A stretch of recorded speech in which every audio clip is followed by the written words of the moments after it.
যারা রাতের বেলা বিবেরিয়া রোডে আসবেন, কুমিল্লা কোম্পানিগঞ্জের পরে একটা ডিভাইডার আছে, যে ব্রিজের কাজ চলতেছে, এখানে একটা ডাইভারশন আছে।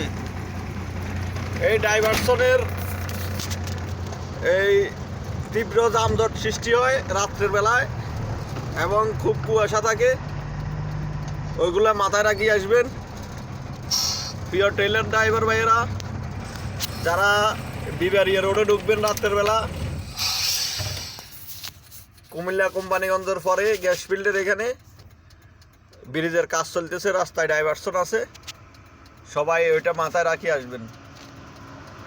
এখানে তীব্র যানজট এবং কুয়াশা, অনেক সারা রাত জাম থাকে, প্রায় রাত্রে জাম থাকে এখানে, সবাই ওইটা মাথায় রাখিয়ে আসবেন এখানে। আসসালামু আলাইকুম।